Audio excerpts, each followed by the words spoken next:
Good morning, my beautiful friends. Happy 12th night. So, what is 12 nights? Or 12th night? Like, you've heard of that. What is it? The 12 days of Christmas? 12th night? What is that? Well, if you're Christian, this is the period between when Jesus was born and when the three kings come to see him in the manger. Now, even if you're not Christian, or even if you're Christian and you don't believe this story, I think it's an interesting story, and it can teach us something, right? So, here are these three kings, right? Now, remember, kings, lots of power, have their own people. They're not three kings in the same kingdom. They're three separate kings of different kingdoms, and it's not like there's texting or phone calls or anything like that. So, this one's got to talk to that one, and then they got to coordinate all these people, because, they travel with entourages on camels, and all they know is that they see in the star a bright, bright star. Or in the sky, they see a bright, bright star. And they're like, hey, Joe, we should go check out that bright star. What's that all about? And then, these three kings have to coordinate their entourages to go, and they have no idea why, but they're like, you know what? We better bring some gifts. And myrrh, frankincense. These aren't cheap gifts. These are, expensive things. So they don't know why they're going. They just are following the star, and they're going to go.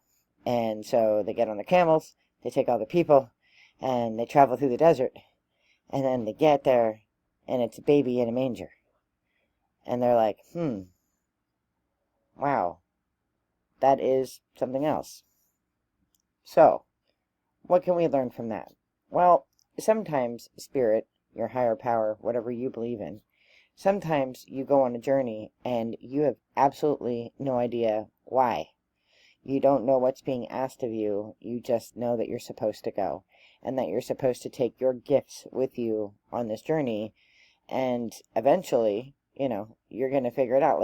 You think about the three kings, they don't even really know where they're going. They're following a star. And they have all these people, they have to feed all these people, they have to take all their stuff with them, it's not like, Uber Eats can deliver to them, they have to get there, right? So they have to stay overnight and set up camp, and, probably the staff is like, oh my gosh,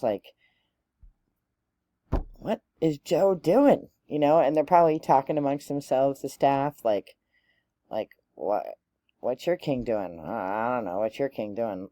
Imagine all of the people that are involved in this process, and all of them are following a star, and they don't know why, and they don't know where they're going, and they just have to trust that whatever is at the end of this journey, whatever that star is leading to, is something good.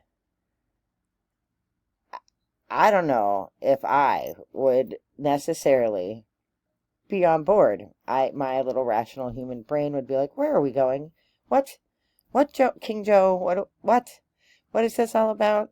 And that's if I could even talk to King Joe. If I was the guy washing the dishes, you don't get to ask King Joe what you're doing. You're going with the camels, and you're going, if you're the camel pooper scooper guy, I don't know if they had that role, but you're going, and you don't really have a choice.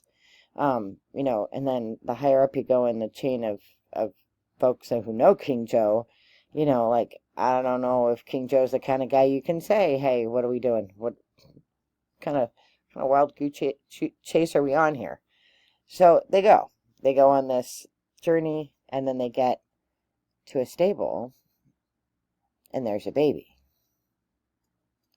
And they don't really know much about this baby, but they do know that this bright star led them here, so it must be a super special baby, right? In our lifetime, we're asked either by our higher selves, or our spirit guides, or if you believe in a religious tradition, God, Jesus, we're asked to just trust, to take our gifts and trust and go on the journey. And that's hard, because our rational brains want to figure it out. We want to know the plan.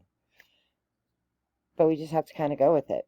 And then at the end of that journey is going to be something spectacular and amazing. And so as we go into 12th night, the reason this has come up in addition to being historically interesting.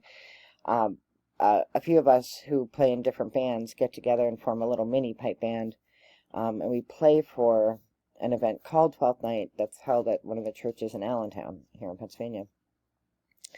And it's a beautiful free service, but you have to have tickets because it sells out even though the tickets are free.